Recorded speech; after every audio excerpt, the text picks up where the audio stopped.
नमस्कार विद्यार्थी मित्रो, मी प्राध्यापक अमोल चौधरी आपल्या सर्वांचं स्वागत करतो। आजचं हे आपलं दुसरं सेशन आहे ज्यामध्ये आपण चर्चा करणार आहोत महाराष्ट्र सेट ही जी परीक्षा आहे त्यामध्ये टीचिंग ॲप्टिट्यूड हा महत्त्वाचा एक विषय आहे। त्याचं आपण काल मागच्या सेशनमध्ये PYQ बघितले, जवळपास 15 PYQ आपण चर्चा केली। आजचं त्याचे पुढचं सेशन आहे त्यामध्ये आपण पुढचे प्रश्न चर्चा करणार आहोत। तर आजचा प्रश्न आहे बघा, a teacher goes through the students notebook and gives remarks. This is called as. म्हणजे काय, वर्गामध्ये ज्यावेळेस शिक्षक विद्यार्थ्यांच्या वया तपासतात आणि त्यावर जर रिमार्क देत असतील तर त्याला काय म्हणतात, शेरे देत असतील तर त्याला काय म्हणतात, असा एक सोपा प्रश्न विचारलेला आहे। तर लक्षात घ्या, यामध्ये आपली गफलत होऊ शकते।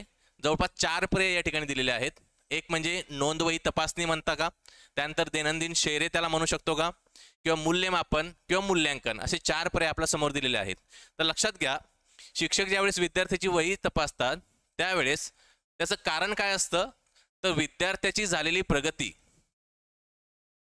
किंवा त्याचं स्टेटस काय आहे त्या एखाद्या विषयामध्ये अभ्यासाचं ते तपासण्यासाठी किंवा त्याचं मूल्यमापन करण्यासाठी, लक्षात घ्या, मूल्यमापन करण्यासाठी म्हणजेच काय, इव्हॅल्युएशन करण्यासाठी तो रिमार्क दिलेला असतो, जेणेकरून विद्यार्थी त्या रिमार्कवर काम करून पुन्हा त्यामध्ये इम्प्रूव्हमेंट करू शकतो। तर या ठिकाणी आपल्या लक्षात येईल की पर्याय क्रमांक 3 जो आहे सी, इव्हॅल्युएशन म्हणजेच मूल्यमापन, हा योग्य पर्याय या ठिकाणी आहे।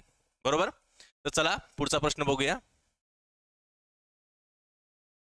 त्यानंतर पुढचा प्रश्न आहे, the reflective level of teaching is, म्हणजे काय, रिफ्लेक्टिव्ह लेवल ऑफ टीचिंग म्हणजे काय, ज्याला आपण विमर्शी स्तरावरील अध्यापन असं म्हणतो। काल आपण चर्चा केली मागच्या सेशनमध्ये की लेवल ऑफ टीचिंगचे 3 स्तर आपण बघितले। त्यामध्ये पहिला जो स्तर आहे तो म्हणजे memory level, then second level is understanding and then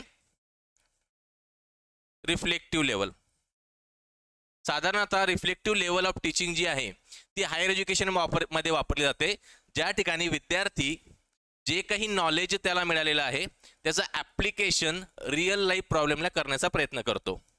so problem solving method जी आहेत त्याचा वापर या ठिकाणी रिफ्लेक्टिव्ह मेथडमध्ये केला जातो।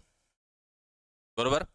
आता प्रश्न लक्षात घ्या, रिफ्लेक्टिव्ह लेवल टीचिंग म्हणजे काय, तर 4 पर्याय आपल्या समोर दिलेले आहे। एक, it is teacher centred, subject centred but not learner centred. लक्षात घ्या, दुसरा पर्याय not teacher centred, subject centre आहे असं म्हटलेलं आहे आणि लर्नर सेंटर म्हटलेलं आहे, म्हणजे अदरवाईज त्यांनी ऑप्शन या ठिकाणी घेतलेले आहे। थर्ड ऑप्शन जो आहे टीचर सेंटर आहे, नॉट सब्जेक्ट सेंटर आणि लर्नर सेंटर, म्हणजे या दोघांची जोडी या ठिकाणी केलेली आहे। आणि शेवटचा पर्याय जो आहे की neither teacher centre nor subject centre but it is only to the learner centre. आता लक्षात घ्या, जसं जसं आपण प्रायमरी एज्युकेशन पासून हायर एज्युकेशनकडे जाण्याचा प्रयत्न करतो तसं तसं एज्युकेशन लेवल जी आहे, टीचिंग लेवल जी आहे ती लर्नर सेंटर्ड होत जाते। बरोबर। सो आपण लक्षात घेतलं काल की हायर एज्युकेशन मध्ये जी रिफ्लेक्टिव्ह लेवल ऑफ टीचिंग आपण वापरतो ती पूर्णपणे लर्नर सेंटर्ड असते। म्हणजे काय, विद्यार्थ्यांच्या स्पीडनुसार विद्यार्थ्याला समजेल अशा पद्धतीने विद्यार्थी केंद्रित ही टीचिंग लेवल असते। त्यामुळे पर्याय क्रमांक 3 जो आहे की ही ना शिक्षक केंद्रीय असते ना विषय केंद्रीय असते, परंतु ही जी अध्ययन केंद्री म्हणजे विद्यार्थी केंद्री ही लेवल या ठिकाणी असते। त्यामुळे पर्याय क्रमांक 4 जो आहे डी या ठिकाणी योग्य ठरतो। बरोबर। जर आपल्याला व्यवस्थित एक मुद्दा जरी आपण लक्षात घेतला तरी तुम्हाला लक्षात आलं असेल की काल सेशनमध्ये आपण बघितलं की जवळपास 4 ते 5 प्रश्न लेवल ऑफ टीचिंग या एकाच मुद्द्यावर विचारले गेलेले आहेत। बरोबर। त्यामुळे या ठिकाणी आपण याचं उत्तर देऊ शकलेलो आहे। पुढचा प्रश्न आपण बघूया। पुढचा प्रश्न आहे, द अडल्ट लर्नर इज, बघा, प्रौढ अध्ययनार्थी म्हणजे कोण असतो किंवा नेमकं त्याचं जे मोटिवेशन आहे अभ्यासाचं ते नेमकं काय असतं। त्यामुळे आपल्याला अडल्ट लर्नर म्हणजे काय हे या ठिकाणी माहिती पाहिजे। बघा, साधारणतः 25 ते 30 वयोगटातील म्हणजे 20च्या पुढे जो विद्यार्थी असतो त्या वयोगटातील विद्यार्थ्याला आपण अडल्ट लर्नर किंवा प्रौढ लर्नर असं म्हणतो। त्यामुळे तो विद्यार्थी आपण बाय डिफॉल्ट जर लक्षात घेतलं की तो हायर एज्युकेशन मध्ये त्यावेळेस त्याने एंट्री घेतलेली आहे त्यामुळे हायर एज्युकेशनमध्ये एंट्री घेतल्यानंतर आपल्या लक्षात येतं की वेगवेगळ्या ज्या टीचिंग पद्धती आहे त्या कशा असतात, तर त्या विद्यार्थी केंद्रित असतात. बघा लॉजिक कसं लावायचं आहे आपण, तर हे या ठिकाणी आपल्याला समजून घ्यायचं आहे. तर विद्यार्थी हा ज्या वेळेस हायर एज्युकेशनमध्ये येतो, जे काही लर्निंग तो त्या ठिकाणी करत असतो ते सर्व विद्यार्थी केंद्रित असतं. त्यामुळे अडल्ट लर्नर हा कसा असतो, तर 4 पर्याय या ठिकाणी दिलेले आहेत. एक म्हणजे तो पीअर मोटिवेटेड असतो. म्हणजे काय, त्याच्यासोबतचे जे अभ्यास करणारे आहेत त्यांना बघून तो मोटिवेट होतो, प्रेरित होतो आणि मग अभ्यास करतो किंवा एखादी गोष्ट शिकतो. किंवा दुसरं म्हणजे स्वयंप्रेरित असतो. म्हणजे काय, स्वतः एखाद्या विषयाची आवड निर्माण करून त्यामध्ये कष्ट करून तो विषय शिकण्यासाठी प्रेरित होत असतो. हा दुसरा पर्याय आहे. तिसरा म्हणजे फॅमिली ओरिएंटेड किंवा मोटिवेटेड तो असतो. म्हणजे काय, कुटुंबाला वाटतंय म्हणून त्याने अभ्यास करावा असं त्याला जर वाटत असेल तर त्याला आपण फॅमिली मोटिवेटेड. किंवा चौथा पर्याय म्हणजे सोसायटी मोटिवेटेड. तर आपल्याला लक्षात येईल की हायर एज्युकेशनमध्ये विद्यार्थी किंवा लर्नर किंवा अध्ययनार्थी हा स्वयंप्रेरित असावा लागतो. का, कारण आतापर्यंत जो काही अभ्यास त्याने केलेला आहे त्या अभ्यासाचा वापर तो जे दैनंदिन जीवनामध्ये येणाऱ्या समस्या आहेत त्या सोडवण्यासाठी तो त्याचा वापर करत असतो. लक्षात घ्या. त्यामुळे तो स्वयंप्रेरित असणंच या ठिकाणी आवश्यक असतं. त्यामुळे पर्याय क्रमांक 2 म्हणजे बी सेल्फ मोटिवेटेड असतो. बरोबर. बघा एक गोष्ट आहे, एक तर तुम्हाला त्या टॉपिक संबंधित थेअरी माहिती पाहिजे किंवा एक जनरल लॉजिक हे आपल्याला त्या ठिकाणी लावता यायला पाहिजे, तर आपले पर्याय योग्य ठरतात. त्यानंतर पुढचा प्रश्न आहे तो म्हणजे बघा मॅसिव्ह ओपन कोर्सेस. ओके, ज्याला आपण मूक म्हणतो. मॅसिव्ह ओपन ऑनलाईन कोर्सेस म्हणजे काय किंवा त्याचं स्वरूप कसं असतं यावर प्रश्न विचारलेला आहे. आपण काल मागच्या सेशनमध्ये चर्चा केली की स्वयं हे जे प्लॅटफॉर्म आहे हे अशा प्रकारचं मूक कोर्सेस प्रोव्हाइड करणारा प्लॅटफॉर्म आहे. त्या ठिकाणी आपण जर लक्षात घेतलं की मूक हे जे आहे हे विद्यार्थ्यांसाठी ऑडिओ व्हिडिओ लेक्चरच्या माध्यमातून कोर्सेसची निर्मिती करतं. त्यामध्ये सेल्फ असेसमेंट दिलेली असते किंवा विद्यार्थ्याला डाउनलोड करण्यासाठी कंटेंट देखील दिलेला असतो. आणि जर त्याला सर्टिफिकेट हवं असेल तर तो त्याची परीक्षा देखील घेऊ शकतो आणि सर्टिफिकेट त्याद्वारे मिळवू शकतो. बरोबर. तर अशा पद्धतीने आपण बघितलं.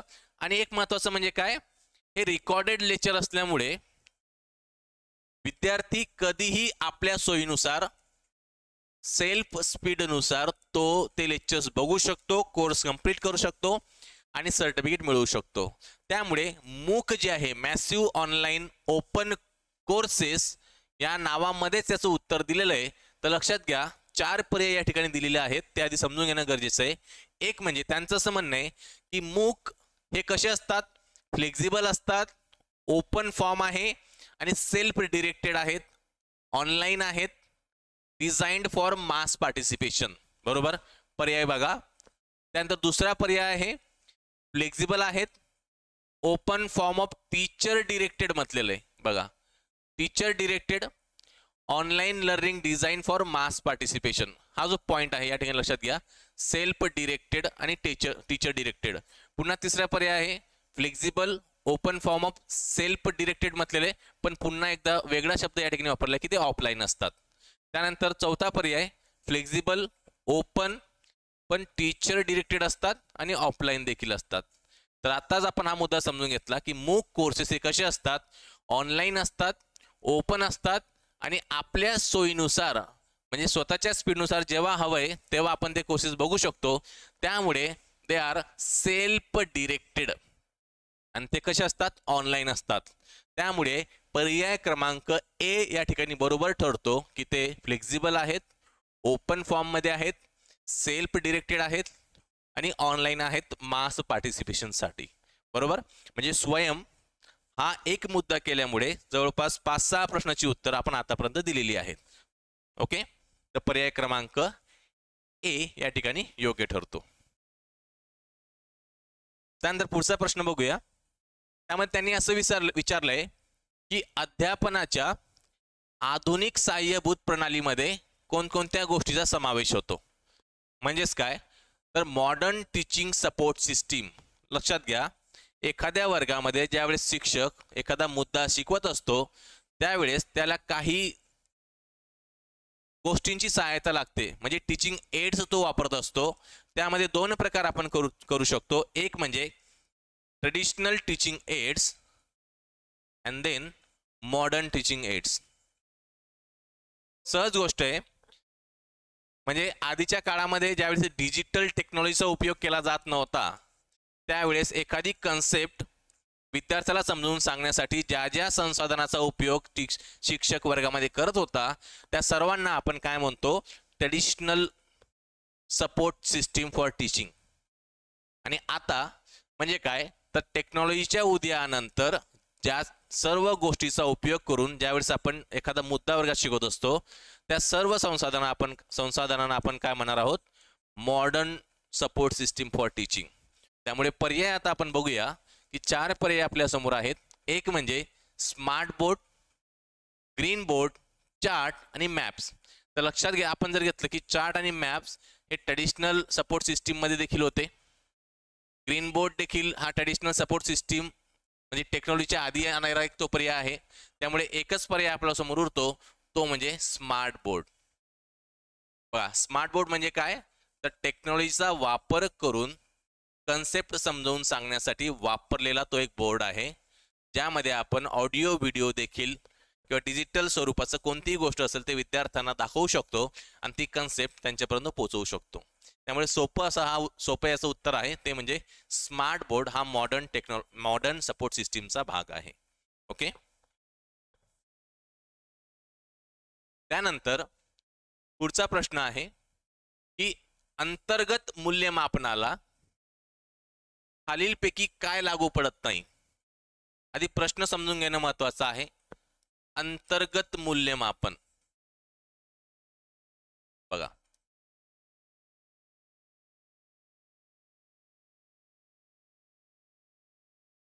म्हणजे इंटरनल असेसमेंट. आता आपण ज्यावेळेस वर्गामध्ये होतो किंवा विद्यार्थी म्हणून अभ्यास करत होतो त्यावेळेस शिक्षक असतील किंवा कॉलेज असेल, आपली नेमकं त्या विषयातली प्रगती किती झालेली आहे हे तपासण्यासाठी वेगवेगळ्या प्रकारच्या परीक्षा म्हणा, असाइनमेंट म्हणा, प्रोजेक्ट म्हणा, ग्रुप डिस्कशन म्हणा, अशा वेगवेगळ्या पद्धतीचा अवलंब, ज्याला आपण मेथड्स म्हणूया, मेथडचा अवलंब करून नेमकं आपण कोणत्या स्टेटसला आहोत, मग ते ॲब्सोल्यूट असेल किंवा रिलेटिव्ह असेल. म्हणजे काय, इंडिव्हिज्युअल माझी स्वतःची किती प्रगती झालेली आहे आणि मी जर एखाद्या वर्गामध्ये असेल तर वर्गामध्ये इतरांच्या मानाने मी कोणत्या पातळीला माझा अभ्यास किंवा माझी कॉम्प्रिहेन्शन नेमकं कोणत्या लेवलला आहे हे वेगवेगळ्या मेथड्सच्या माध्यमातून चेक केलं जायचं. बरोबर. तर यांनी सोपा असा प्रश्न विचारलेला आहे. त्यांचं म्हणणे की इंटरनल असेसमेंट ही जी कन्सेप्ट आहे याला खालीलपैकी 4 पर्याय आहेत, कोणतीही गोष्ट लागू पडत नाही. त्यामुळे इंटरनल असेसमेंट म्हणजे काय हे आपल्याला या ठिकाणी माहिती पाहिजे. तर जवळपास 2 प्रकार आपल्याला बघता येतात. एक म्हणजे इंटरनल असेसमेंट आणि दुसरं म्हणजे एक्सटर्नल असेसमेंट. लक्षात घ्या,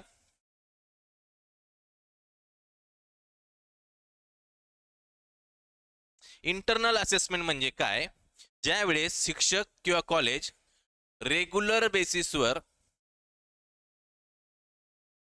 सातत्याने म्हणजे कंटिन्युअसली जर विद्यार्थ्याचं कॉम्प्रिहेन्शन म्हणा, अंडरस्टँडिंग असू द्या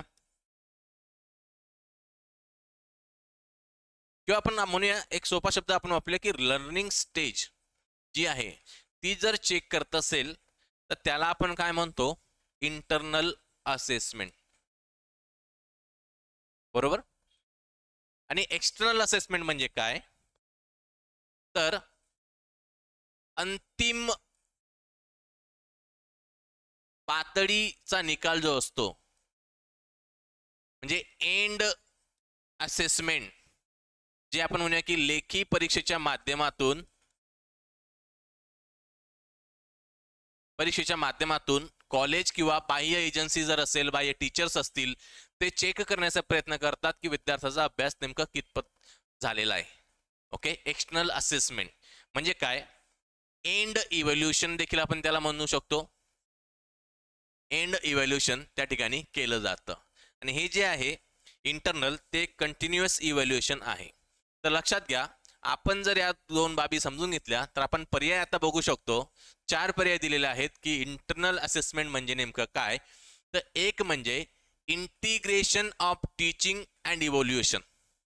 लक्षात घ्या, शिक्षक ज्यावेळेस इंटरनल इव्हॅल्युएशन करत असतं किंवा इंटरनल असेसमेंट करत असतं, त्यावेळेस टीचिंग आणि इव्हॅल्युएशन या दोघांचा समावेश करून विद्यार्थ्याची स्टेटस तपासण्याचा किंवा त्यातली अंडरस्टँडिंग त्या विषयातली तपासण्याचा प्रयत्न करत असतो. त्यामुळे इंटरनल असेसमेंटचा हा एक भाग आहे. म्हणजे ए पर्याय उत्तर नाहीये, कारण त्यांनी काय विचारलंय? Not applicable. दुसरं म्हणजे शिक्षक हा नेहमी विद्यार्थ्याला वेगवेगळ्या प्रश्नाच्या माध्यमातून, असाइनमेंटच्या माध्यमातून किंवा प्रोजेक्टच्या माध्यमातून त्याचे जे स्किल्स आहेत आणि ॲबिलिटीज आहेत त्याची टेस्टिंग तो करत असतो शिक्षक. त्यामुळे तो देखील इंटरनल असेसमेंटचा एक भाग होतो. त्यानंतर तिसरं म्हणजे पिरियोडिक आणि कंटिन्युअस. जसं मी तुम्हाला सांगितलं की इंटरनल असेसमेंट ही एक कंटिन्युअस सातत्याने चालणारी प्रक्रिया आहे. एक ठराविक कालावधीनंतर विद्यार्थ्याची प्रगती नेमकी किती झालेली आहे हे चेक करण्यासाठी शिक्षक वेगवेगळ्या पद्धतीचा अवलंब तो करत असतो. त्यामुळे इंटरनल असेसमेंट ही पिरियोडिक आणि कंटिन्युअस असते. आता पर्याय क्रमांक 4 उरलेला आहे. त्यांचं असं म्हणणं आहे की internal assessment use of only achievement test. आता अचिव्हमेंट टेस्ट, अचिव्हमेंट म्हणजे एंड टेस्टचा या ठिकाणी उल्लेख केला गेलेला आहे. ओके, तर संपादनच म्हणजे काय नेमकं त्यांनी प्राप्त केलेलं आहे, पूर्ण कोर्समधून म्हणा किंवा प्रोग्राममधून म्हणा, याची चाचणी जी आहे ही एक्सटर्नल असेसमेंटद्वारा केली जाते एंडला. ओके, ज्याला आपण समेटिव्ह इव्हॅल्युएशन देखील म्हणतो. तर समेटिव्ह इव्हॅल्युएशन या ठिकाणी लेखी परीक्षा असेल, तोंडी शेवटच्या ज्या परीक्षा असतात त्या परीक्षांचा वापर करून या ठिकाणी समेटिव्ह इव्हॅल्युएशन केलं जातं आणि विद्यार्थ्याने काय नेमकं अचीव्ह या ठिकाणी केलेलं आहे, संपादन केलेलं आहे, त्याचं असेसमेंट त्या ठिकाणी केली जाते. त्यामुळे आपल्या लक्षात आलं असेल की अंतर्गत मूल्यमापनामध्ये पहिले 3 पर्याय यांचा समावेश होतो. चौथा पर्याय हा जो आहे एक्सटर्नल असेसमेंटचा असल्यामुळे चौथा पर्याय योग्य पर्याय आहे, कारण तो इंटरनल असेसमेंट मध्ये येत नाही. त्यामुळे पर्याय डी हे योग्य उत्तर आहे या ठिकाणी. ओके, त्यानंतर पुढचा प्रश्न बघूया. त्यांनी असं विचारलंय की पुढीलपैकी कोणते विधान बरोबर आहे. काही स्टेटमेंट आपल्या समोर दिलेली आहे. विचार द करेक्ट स्टेटमेंट.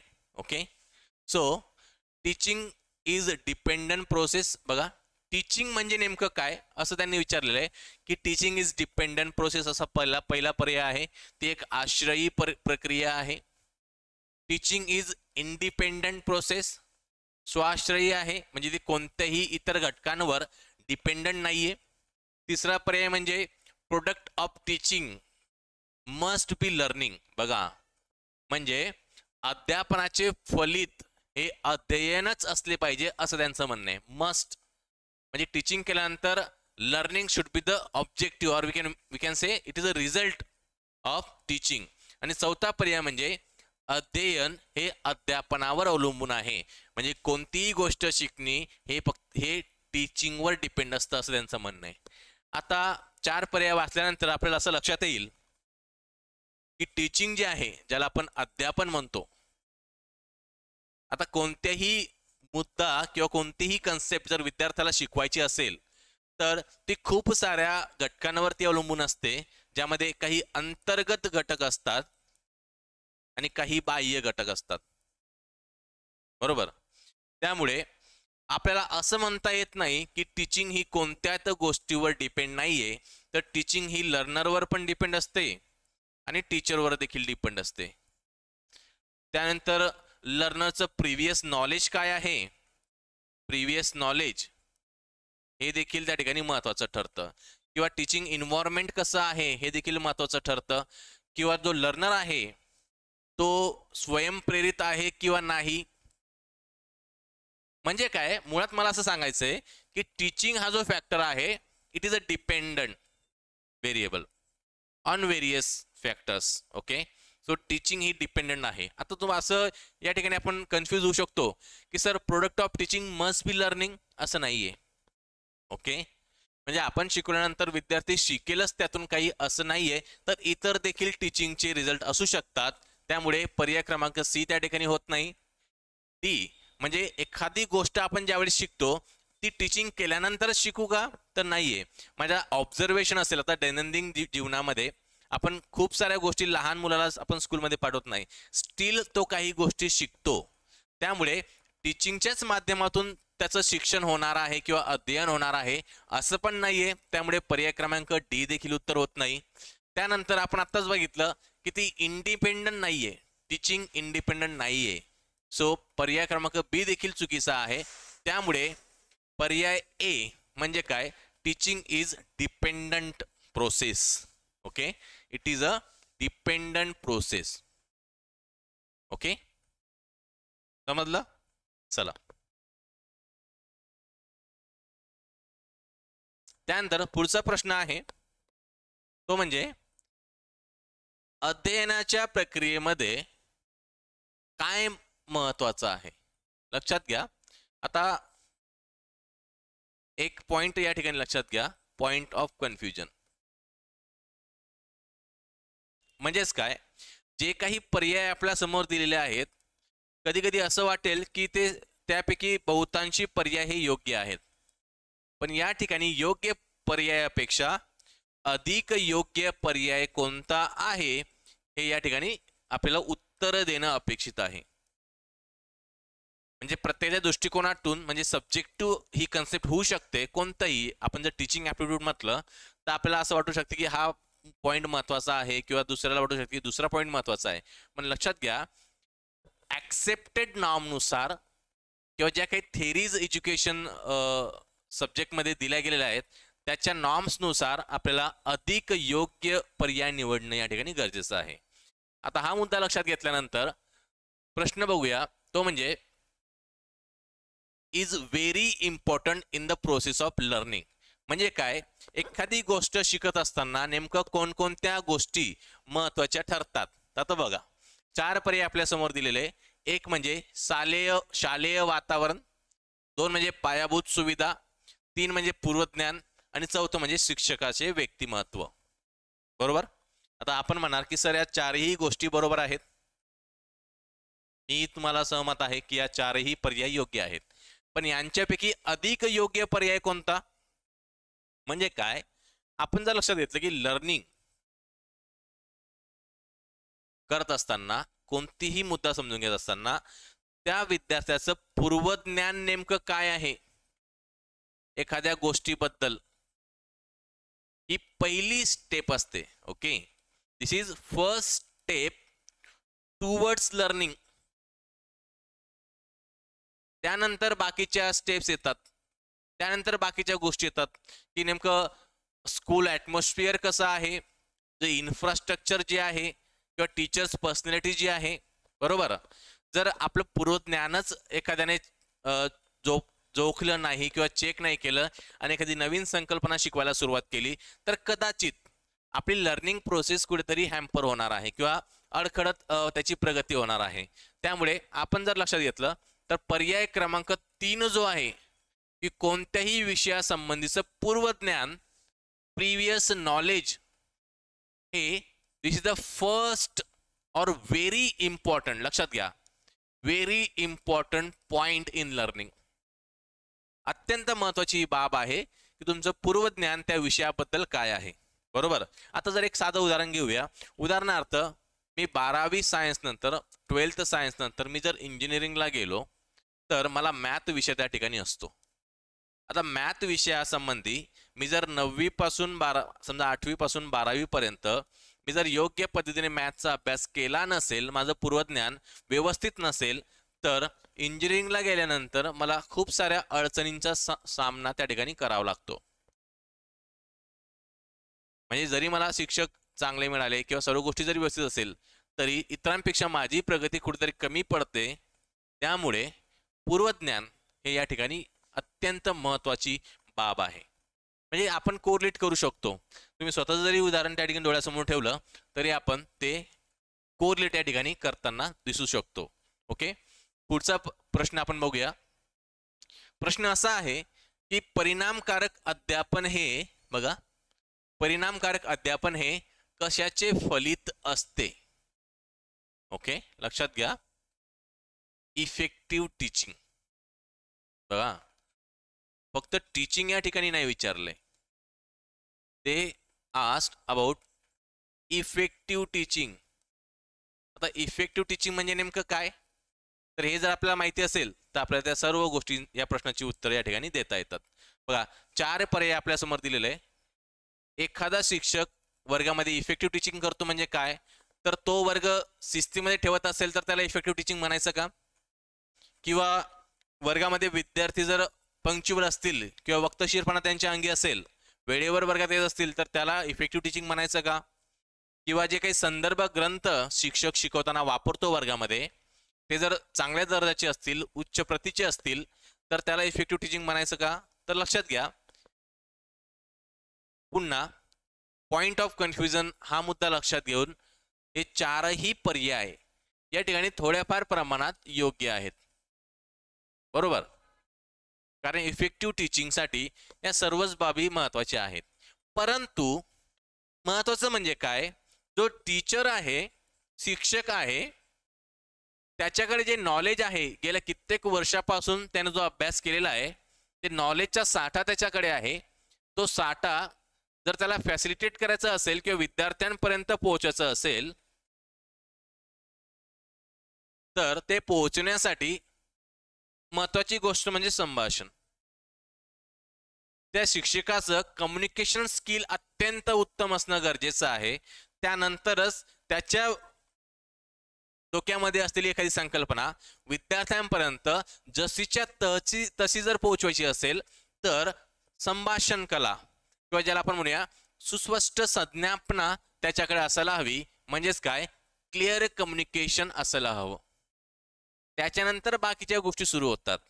मग त्यानंतर वर्गातली शिस्त असेल किंवा त्याने वापरलेले संदर्भ ग्रंथ असतील किंवा वर्ग शिस्त असेल, या सर्व गोष्टी त्याला कॉम्प्लिमेंट करतात.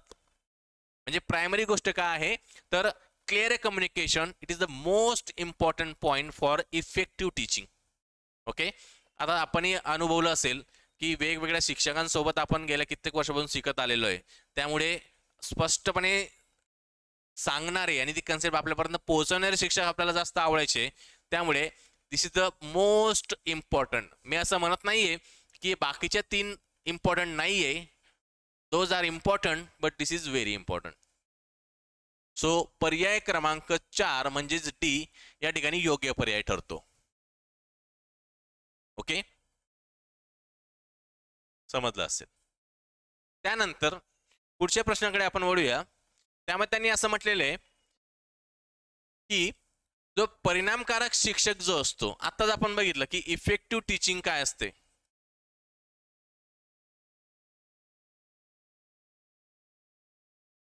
ओके, तर इफेक्टिव्ह टीचिंग बघितल्यानंतर त्यांनी विचारलेलं आहे की इफेक्टिव्ह टीचर कोण असतो. परिणामकारक शिक्षक जो असतो तो म्हणजे नेमकं कोण, तर हे आपण या ठिकाणी त्यांनी विचारलेलं आहे. 4 पर्याय आपल्या समोर दिलेले आहेत. एक म्हणजे असा शिक्षक जो विद्यार्थ्यांना प्रश्न विचारण्याची मुभा देतो. आपण हो म्हणू याला की बरोबर, शिक्षकाने विद्यार्थ्यांना प्रश्न विचारायला द्यायला हवीत. दुसरा म्हणजे तो पाठ्यक्रम सिलेबस जो आहे, कंटेंट जो आहे तो वेळेमध्ये पूर्ण करतो. यस, ही देखील शिक्षकाची जबाबदारी आहे. त्यानंतर तो वैविध्यपूर्ण अध्ययन अनुभव पुरवितो. म्हणजे काय, विद्यार्थ्यांना एकच कन्सेप्ट असेल, वेगवेगळ्या माध्यमातून लर्निंग एक्सपिरियन्स देण्याचा प्रयत्न तो करत असतो. म्हणजे चहूबाजूने तो ती संकल्पना समजावून सांगण्यासाठी प्रयत्न करत असतो. त्यासाठी वेगवेगळे टीचिंग एड्स असतील, संसाधन असेल, ऑडिओ व्हिडिओ असतील, ऑनलाईन कोर्सेस असतील किंवा जे काही आपण म्हणू शकतो त्याचा वापर शिक्षक त्या ठिकाणी करत असतो. किंवा चौथा पर्याय म्हणजे एखादी विद्यार्थी जर अब्सेंट राहिला, गैरहजर राहिला, तर नंतर त्यांना तो सर्व काही समजावून सांगतो. बरोबर. आता साधारण लॉजिकनुसार आपण तिसरा पर्याय तर कॅन्सल करूया की इफेक्टिव्ह टीचिंग म्हणजे गैरहजर विद्यार्थ्यांना समजावून सांगणं म्हणजे इफेक्टिव्ह टीचिंग होणार नाही. तर मग काय, तर लक्षात घ्या यामध्ये ज्या वेळेस टीचर टीचिंग करत असतो त्यावेळेस एखादी कन्सेप्ट होलिस्टिक स्वरूपात म्हणजे सर्वांगाने समजून सांगण्यासाठी तो विविध गोष्टींचा उपयोग करून विविध उदाहरणांचा उपयोग करून विविध पद्धतींचा उपयोग करून त्यानंतर उपयोग केल्यानंतर जर एखाद्या विद्यार्थ्याला ती कन्सेप्ट समजत नसेल तर त्या मिस्टेकमधून त्याला करेक्शन करून तो पुन्हा नवीन पद्धतीने ती जर कन्सेप्ट विद्यार्थ्याला शिकवत असेल तर त्याला आपण इफेक्टिव्ह टीचर किंवा परिणामकारक शिक्षक असं म्हणू शकतो. बरोबर. त्यामुळे आपण जर पहिले 3 पर्याय बघितले तर चौथा पर्याय या ठिकाणी कॅन्सल झालेला आहे. पहिले 3 जर पर्याय बघितले तर असं लक्षात येतं की अत्यंत महत्त्वाची बाब कोणती, तर पर्याय क्रमांक 3 म्हणजे वैविध्यपूर्ण अध्ययन अनुभव पुरवितो. म्हणजे मोनोटोनस होत नाही, नवीन कन्सेप्ट तीच कन्सेप्ट वेगवेगळ्या माध्यमातून शिकवण्यासाठी सक्षम असतो. त्याला आपण काय म्हणूया, परिणामकारक शिक्षक किंवा इफेक्टिव्ह टीचर असं म्हणूया. या दोन्ही गोष्टी देखील महत्त्वाच्या आहेत, पण अत्यंत महत्त्वाची बाब म्हणजे provides a variety of learning experiences. बरोबर. त्या अशा शिक्षकाला आपण काय म्हणूया, इफेक्टिव्ह टीचर. त्यानंतर पुढचा प्रश्न आपण बघूया. त्यामध्ये असं विचारलेलं आहे की काही कॅरेक्टरिस्टिक्स या ठिकाणी दिलेले आहे, वैशिष्ट्य या ठिकाणी दिलेले आहेत. तर त्यापैकी कोणते हे चांगल्या शैक्षणिक साधनाचे वैशिष्ट्य नाही, म्हणजे नाही विचारलेलं आहे. म्हणजे 4 पर्यायापैकी 3 पर्याय योग्य वैशिष्ट्य असतील आणि एक नसणार आहे. त्यामुळे टीचिंग एड्स जे आहेत, टीचिंग एड्स ते तुम्हाला माहिती पाहिजे. आपण मगाशीच बघितलं मागच्या काही प्रश्नामध्ये की 2 प्रकार आपण त्याचे करू शकतो. एक म्हणजे ट्रेडिशनल टीचिंग एड्स आणि दुसरं म्हणजे मॉडर्न टीचिंग एड्स. आता ट्रॅडिशनल टीचिंग एड मध्ये आपण मॅप असतील, चार्ट असतील किंवा 3 डायमेन्शनल डायग्राम असतील किंवा मॉडेल्स असतील किंवा ब्लॅकबोर्ड आपण ज्याला म्हणूया, ट्रेडिशनल चॉक आणि ब्लॅकबोर्ड यांचा वापर करून, या टीचिंग एडचा वापर करून आपल्याला शिकवलं जायचं. बरोबर. आणि त्याच्या उलट आता मॉडर्न याच्यामध्ये काय आहेत, म्हणजे टेक्नॉलॉजीच्या साहाय्याने ज्या ज्या गोष्टींचा वापर आपण टीचिंगसाठी करतो, म्हणजे यामध्ये आला स्मार्ट बोर्ड असेल, स्मार्ट बोर्ड म्हणूया, किंवा ऑडिओ व्हिडिओ लेक्चर्सच्या माध्यमातून म्हणजे प्रोजेक्टच्या माध्यमातून, प्रोजेक्टरच्या माध्यमातून आपल्याला शिकवलं जातं, किंवा इतर अजून कोणते नवीन ह्या गोष्टी असतील त्याचा देखील वापर केला जातो. मग आता हे जे काही एड्स या ठिकाणी दिलेले आहे, एड किंवा आपण ज्याला म्हणूया शैक्षणिक साधनं या ठिकाणी जी दिलेली आहे, त्यांचं नेमकं स्वरूप कसं असावं असा प्रश्न आहे. तर आपण पर्याय वाचूया. तर पर्याय म्हणजे 1 म्हणजे ते खूप लहान असावे, 2 म्हणजे ते सर्व दृष्टीने अचूक असावे. बरोबर आहे. जे काही साधनं आपण विद्यार्थ्यांना देणार आहोत किंवा वापरणार आहोत ते कसं असावेत, तर ते अचूक असावे. त्यामुळे हे वैशिष्ट्य आहे. दुसरं म्हणजे ते सहजपणे एका ठिकाणाहून दुसऱ्या ठिकाणी नेता यावे, मोबिलिटी असावी. बरोबर. It should B easily portable असावेत, त्यामुळे हे पण वैशिष्ट्य होऊ शकतं. त्यानंतर ते अद्ययावत असावेत, म्हणजे करंट अप टू डेट असावेत. म्हणजे आता शिकवतो काही आणि जे सिलेबस आहे किंवा जो काही कंटेंट मी विद्यार्थ्यांना पुरवतोय तो ओल्ड असेल तर तसं चालणार नाहीये. त्यामुळे it should be up to date. Okay. त्यामुळे तिसरा देखील पर्याय होऊ शकतो. त्यामुळे या ठिकाणी असं लक्षात येतंय की जर शेवटचे 3 पर्याय योग्य आहे तर एकच पर्याय उरतो, ते म्हणजे ते खूप लहान नसावे. ओके. त्यामुळे हे वैशिष्ट्य या ठिकाणी नाहीये, खूप शॉर्ट ते नसावेत. ओके. अगदी योग्य पद्धतीने, योग्य स्वरूपात आणि योग्य कंटेंट मध्ये ते जर असतील तर ते वैशिष्ट्य होऊ शकतं, त्यामुळे खूप लहान नसावे. त्यामुळे पर्याय क्रमांक ए या ठिकाणी योग्य उत्तर आहे. हे वैशिष्ट्य नाहीये. बरोबर.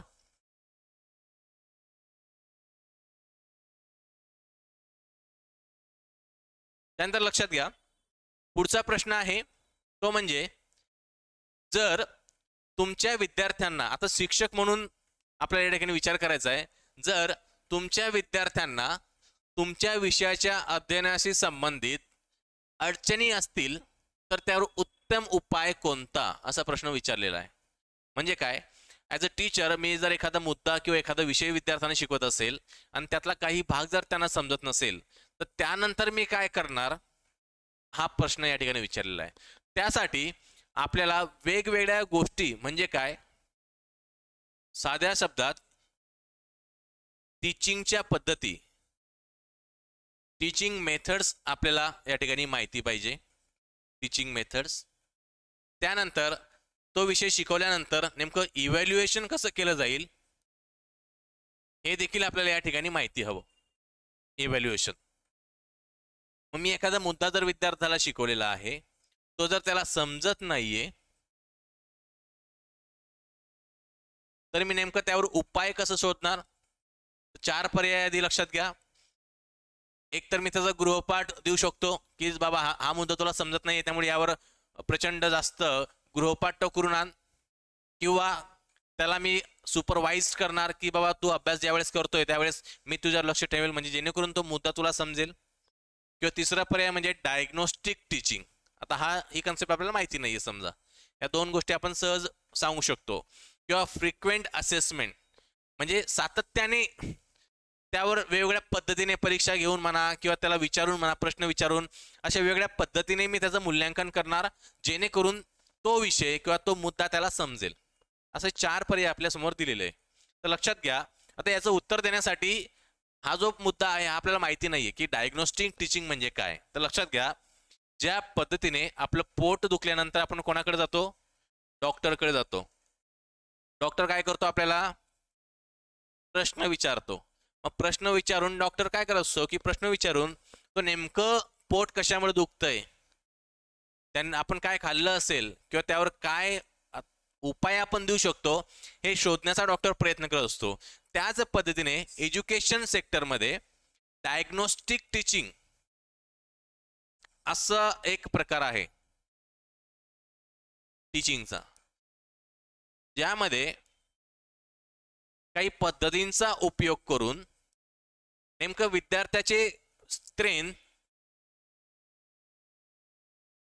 आणि वीकनेसेस काय आहेत, जेणेकरून जर त्याला काही अडचणी आल्या तर त्या नेमकं कशा सोडवल्या जाव्यात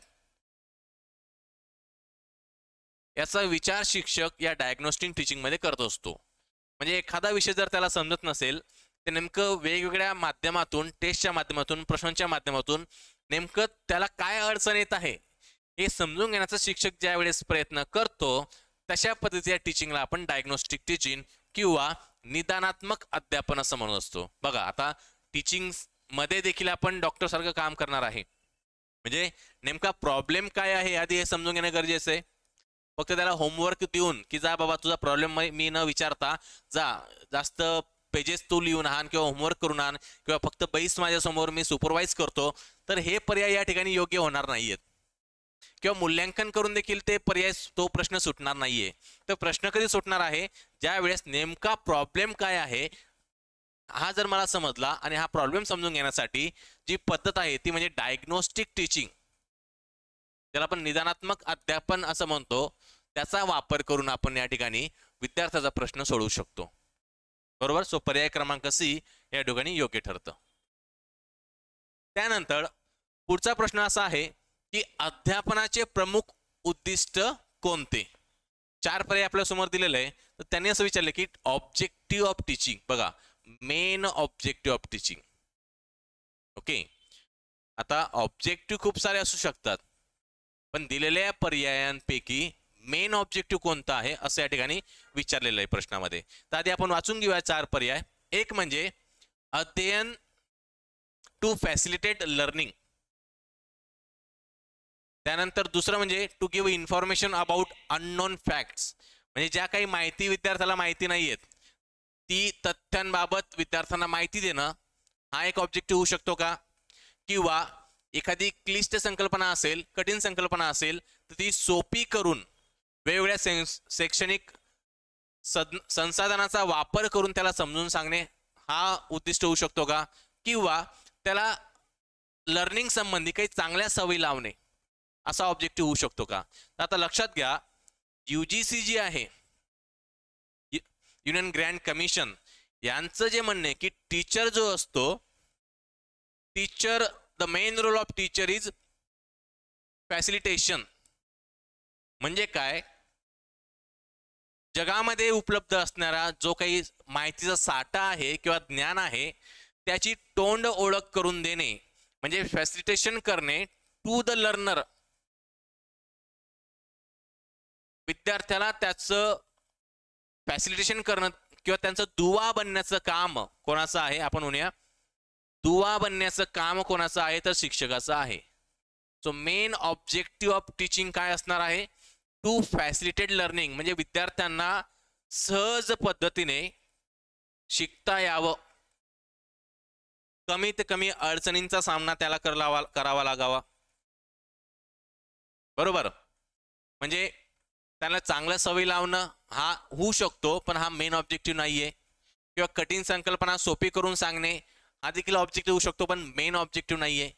किंवा माहीत नसलेल्या गोष्टी माहिती करून देणं, तर मेन ऑब्जेक्टिव्ह आहे की त्याला अननोन ज्या गोष्टी आहेत त्याच्याशी त्याची ओळख करून देणं आणि त्याला ती गोष्ट समजून घेण्यासाठी, तो विषय समजून घेण्यासाठी मदत करणं, फॅसिलिटेशन करणं, सह अध्यायी होणं, आपण असं त्याला म्हणू शकतो. सह अध्यायी होणं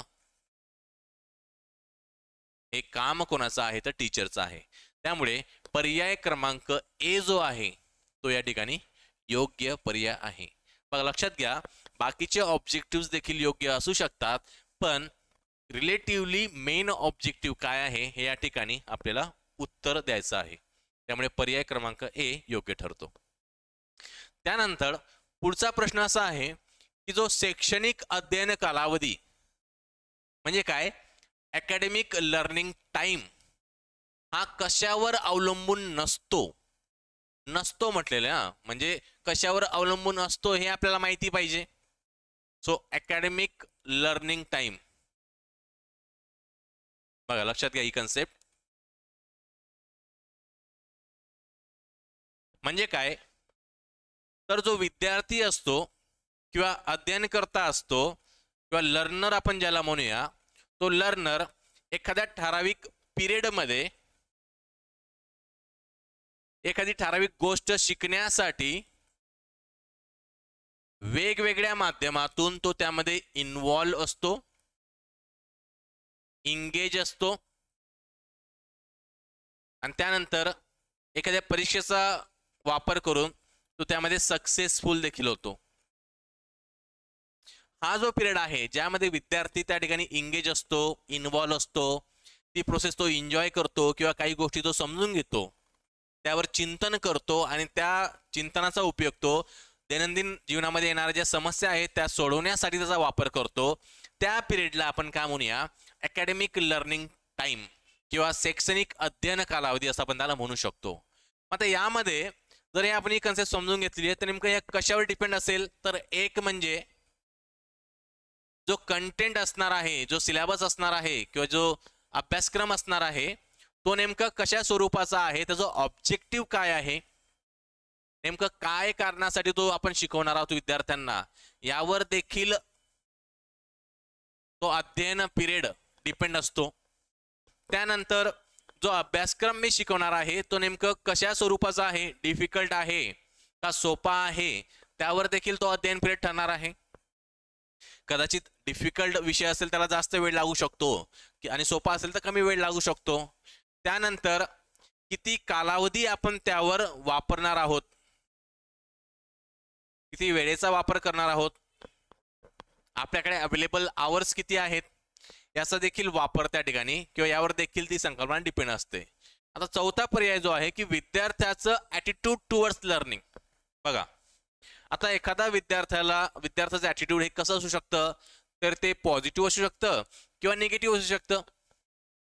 it is not pre determined. What is pre determined?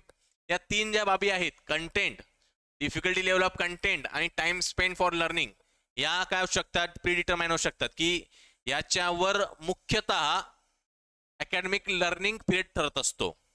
आता तुम्ही म्हणाल की सर तो विद्यार्थ्याला ती कन्सेप्ट समजते आहे किंवा नाही यावर देखील पिरियड ठरू शकतो.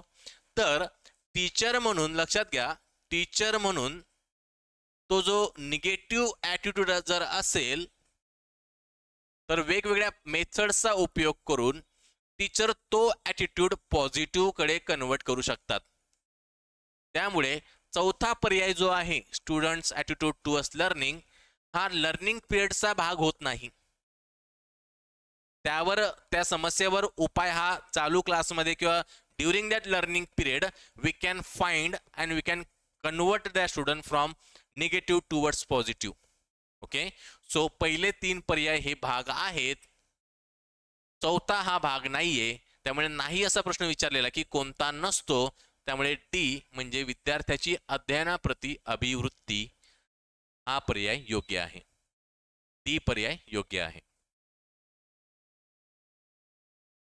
त्यानंतर पुढचा प्रश्न असा विचारलेला आहे की उत्तम शिक्षकाचा अत्यावश्यक गुण विशेष कोणता असतो?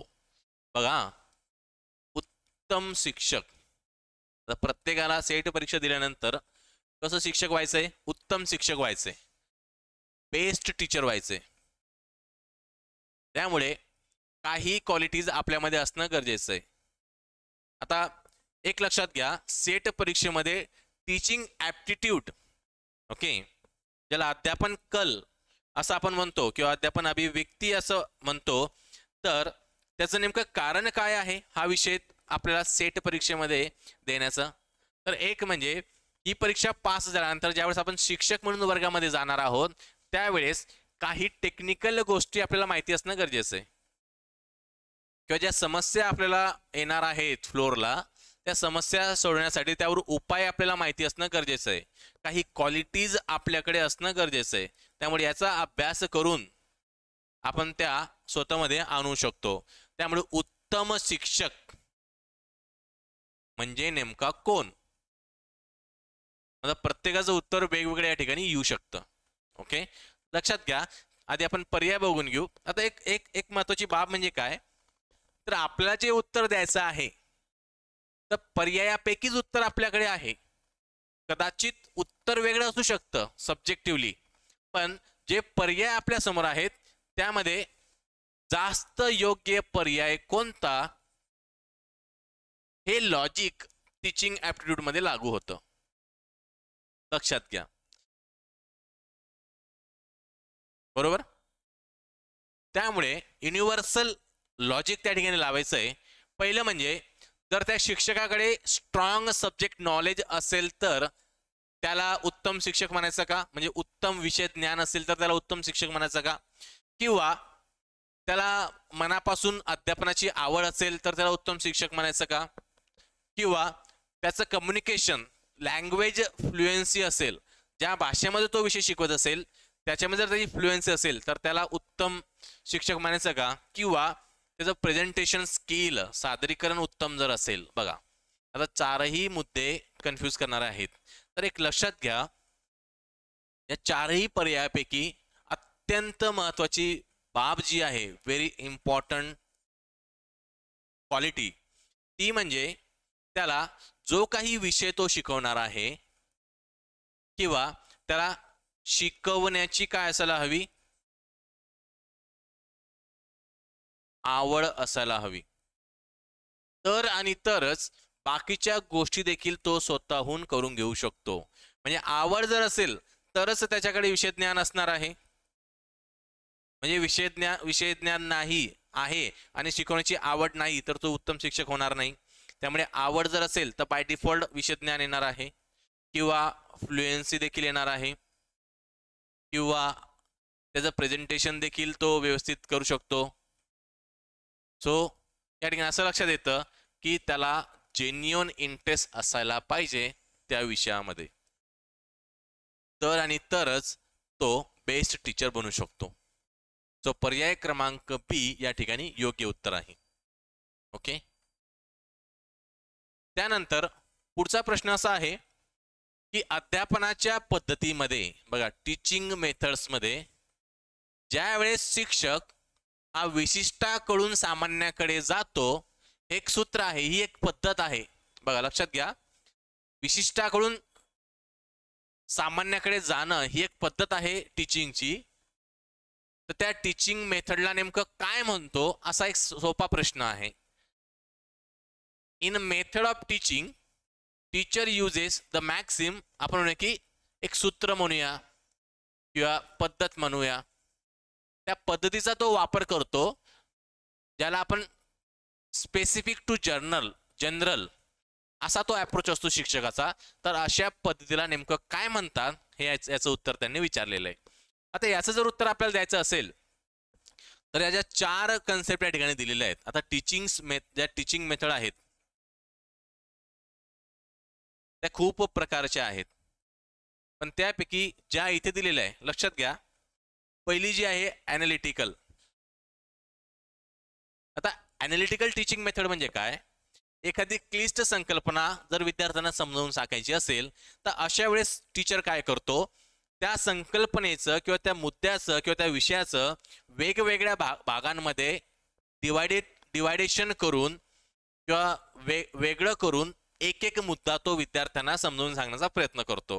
म्हणजे ॲनालिसिस करून समजावून सांगण्याचा प्रयत्न करतो.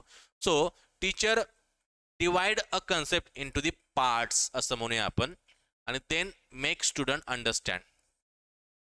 Okay, analytical teaching method. त्यानंतर दुसरी मेथड म्हणजे काय, सिंथेसिस. अगदी ॲनालिटिकलच्या उलट ही मेथड आहे.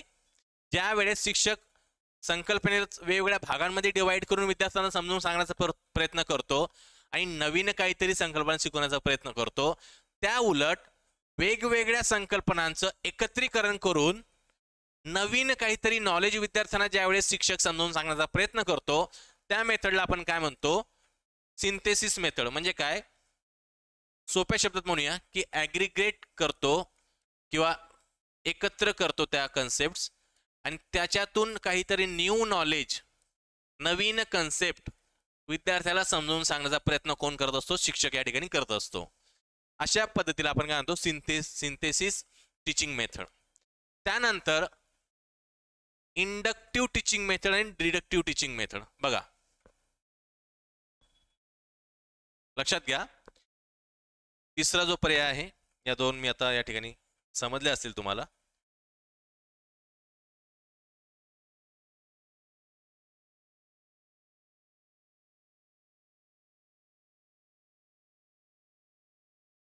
इंडक्टिव्ह टीचिंग मेथड म्हणजेच काय, तर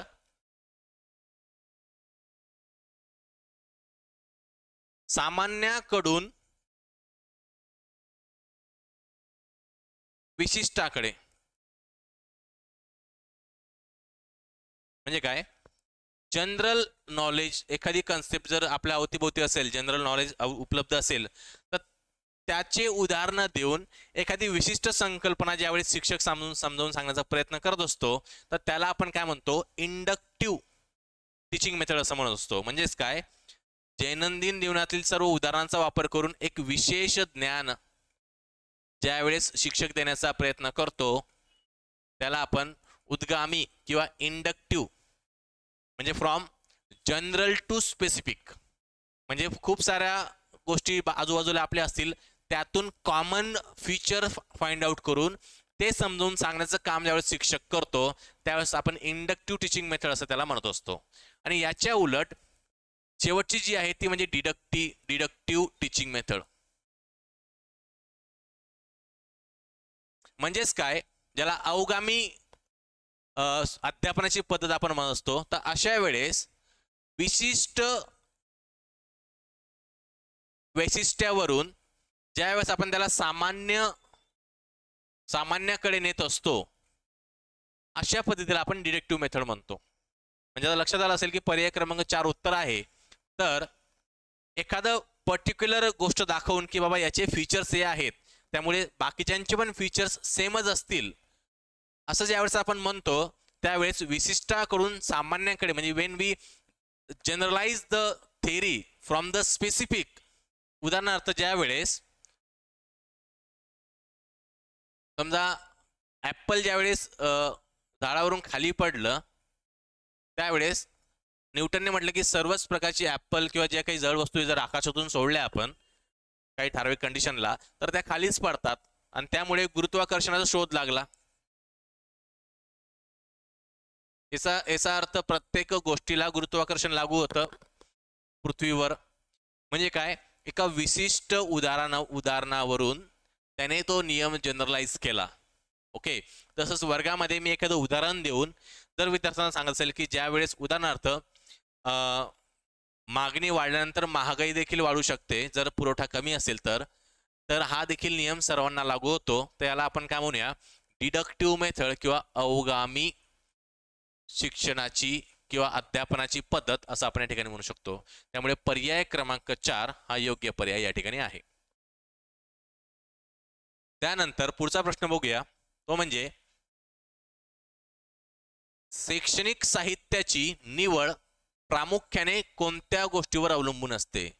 म्हणजे काय मी जे काही साहित्य टीचिंगसाठी वापरणार आहे मग ते कोणते असू द्या म्हणजे रेफरन्स बुक असेल किंवा ऑडिओ व्हिडिओ लेक्चर्स असतील किंवा ऑनलाईन काही प्लॅटफॉर्म असतील बोर्ड असेल क्लासरूम असेल या सर्व जी साहित्य आहेत याची ज्यावेळेस मी निवड करतो तर निवड करत असताना नेमकं कोणकोणत्या बाबी मी लक्षात घेतो असा या ठिकाणी प्रश्न विचारलेला आहे. बरोबर. मग 4 पर्याय आपल्या समोर दिलेले. एक म्हणजे विद्यार्थ्याचं वय म्हणजे मी कोणत्या वयाच्या विद्यार्थ्यांना शिकवणार आहे त्यावर देखील मी नेमकं कोणती साधनं वापरेल हे ठरलेलं आहे. बरोबर.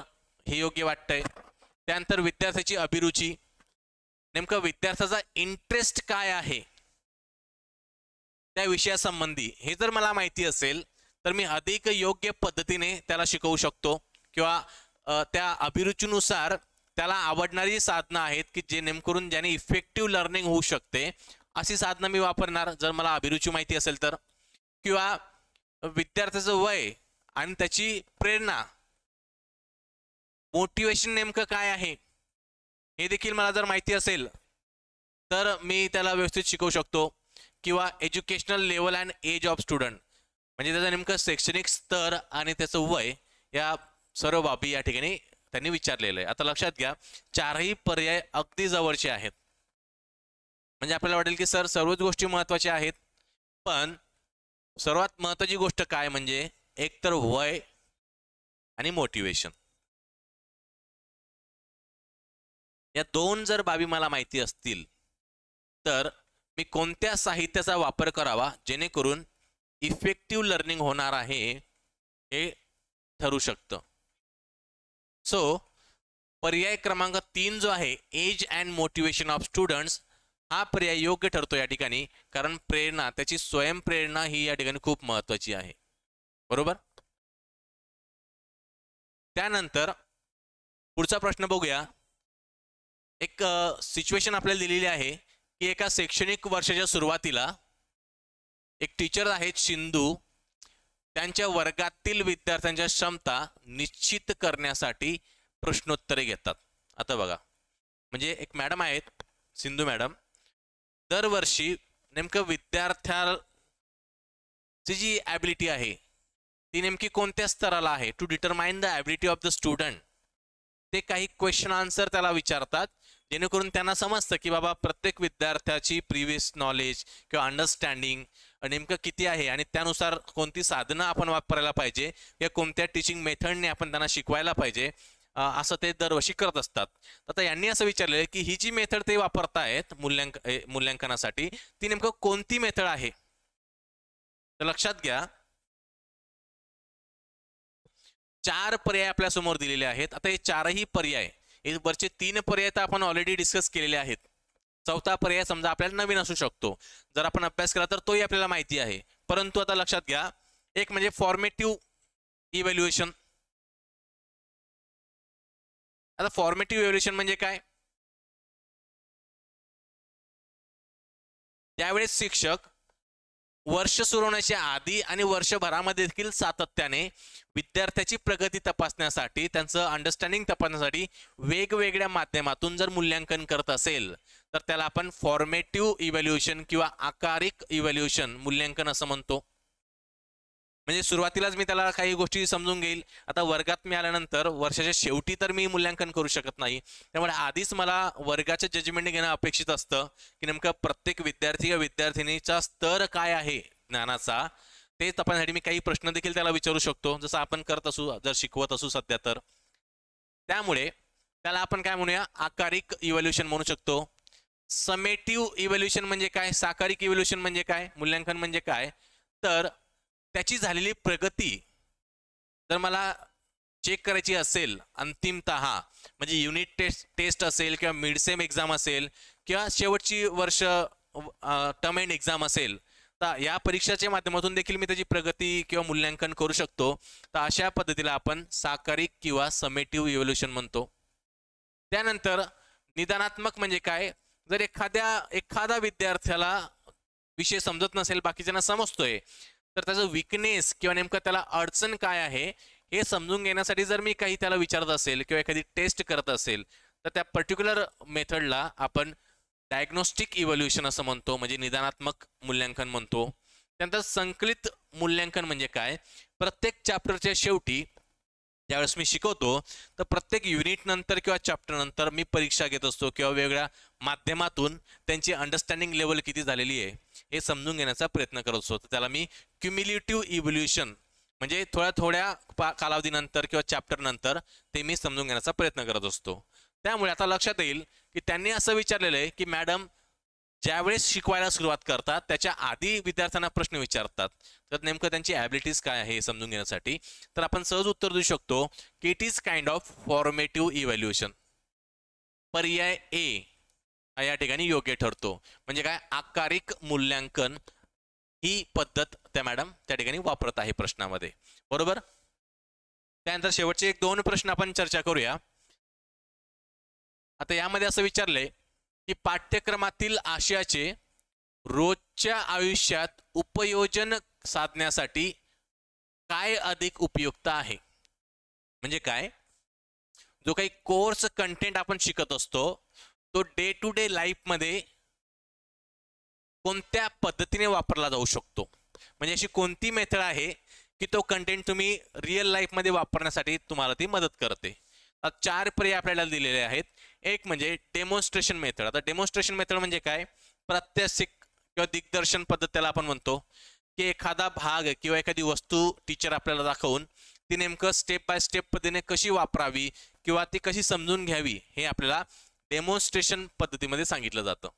त्यानंतर प्रोजेक्ट मेथड म्हणजे काय, तर तुम्हाला एखादी वर्गामध्ये मिळवलेलं जे काही ज्ञान आहे किंवा जे नॉलेज आहे ते अप्लाय करण्यासाठी ठराविक कालावधीसाठी आपण ज्यावेळेस बाहेर पडतो आणि प्रत्यक्ष ते नॉलेज अप्लाय करतो डेली लाईफमध्ये, 8 दिवस म्हणा, 10 दिवस म्हणा, किंवा असं वेगवेगळ्या पिरियडसाठी आपण प्रोजेक्ट घेऊन प्रकल्प स्वरूपामध्ये आपण तो इम्प्लिमेंट करतो आणि मग ते नॉलेज अधिक योग्य पद्धतीने समजून घेण्याचा प्रयत्न करतो. अशा पद्धतीला आपण प्रकल्प पद्धत म्हणत असतो. किंवा ज्यावेळेस आपण एखाद्या जिओग्राफिकल लोकेशनला व्हिजिट करतो आणि तिथले काही वैशिष्ट्य जर आपण वर्गात शिकलेले असू तर ते समजून घेण्याचा प्रयत्न करत असू तर त्याला आपण क्षेत्रभेट पद्धत देखील म्हणतो. आणि इन्क्वायरी मेथड म्हणजे काय, तर वेगवेगळ्या क्वेश्चनरच्या माध्यमातून किंवा प्रश्न विचारून आपण ज्या वेळेस माहिती संकलन करण्याचा प्रयत्न करत असतो तर त्याला आपण इन्क्वायरी मेथड म्हणतो. तर आता आपण पुन्हा प्रश्नाकडे जाऊया.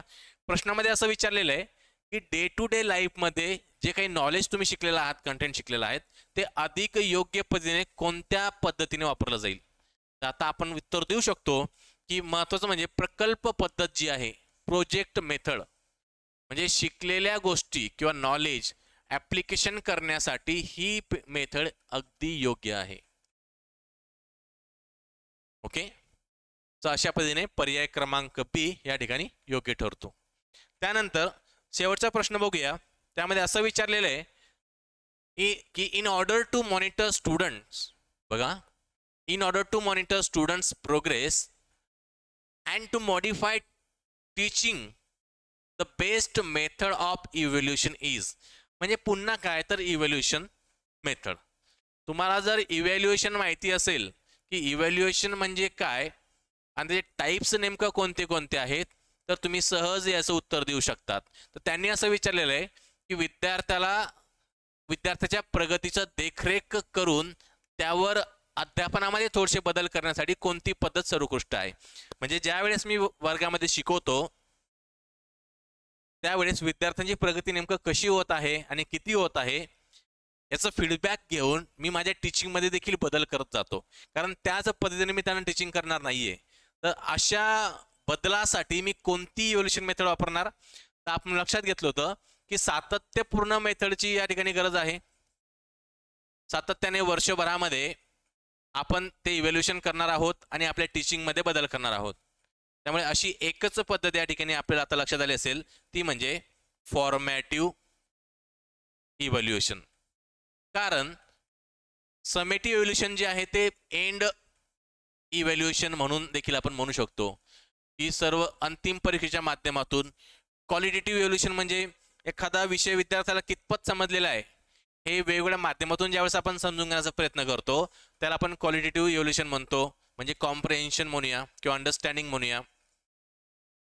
किंवा मग पुढचा जो इव्हॅल्युएशन आहे उद्दिष्ट आधारित, म्हणजे ऑब्जेक्टिव्ह बेस्ड, ज्यावेळेस ठराविक उद्दिष्ट समोर ठेवून शिक्षक इव्हॅल्युएशन करत असतो की नेमकं एखादी गोष्टच याला समजली आहे का किंवा नेमकं कुठपर्यंत त्याची प्रगती पोहोचलेली आहे. एक ऑब्जेक्टिव्ह जर समोर ठेवून जर मी इव्हॅल्युएशन करत असेल त्याला ऑब्जेक्टिव्ह बेस्ड इव्हॅल्युएशन म्हणू शकतो.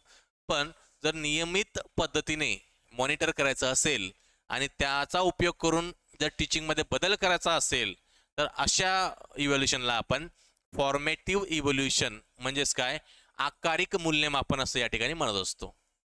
बरोबर. सो पर्याय क्रमांक ए या ठिकाणी योग्य ठरतो.